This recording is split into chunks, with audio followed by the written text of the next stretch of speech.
Santiago, el presidente de la República insiste, lo ha dicho varias veces, que su propuesta de pasar la Guardia Nacional a la estructura operativa y administrativa de la Secretaría de la Defensa Nacional obedece a que no quiere que se caiga en el esquema de corrupción que se vivió anteriormente con policías federales. Las Fuerzas Armadas son menos corruptas que las policías y los órganos civiles, o hay un manto de opacidad normalmente en el manejo presupuestal, operativo, en fin. ¿Cómo va esa consideración respecto a si en el manto militar habría menos corrupción, Santiago?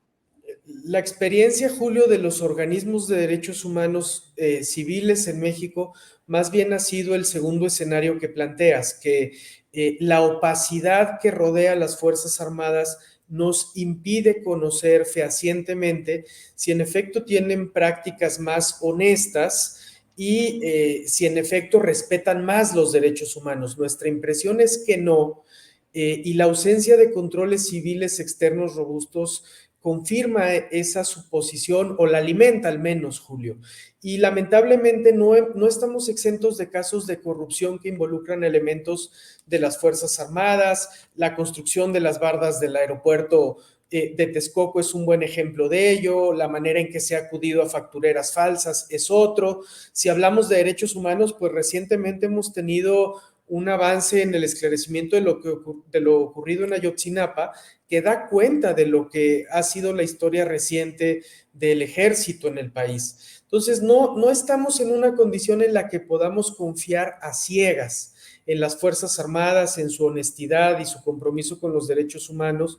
Sin duda hay elementos muy valiosos adentro de las Fuerzas Armadas que prestan una labor indispensable, pero como cualquier institución que adquiere un poder tan significativo, están expuestos a la corrupción y a incurrir en abusos. Por eso nos parece que la discusión relevante no tanto es si se militariza o no, o cómo le llamamos a eso, sino cómo se diseñan controles civiles externos fuertes para lo que estamos viviendo. Porque hoy que tenemos un presidente fuerte, nos dicen, Julio, que esa es la garantía, el tener un comandante supremo.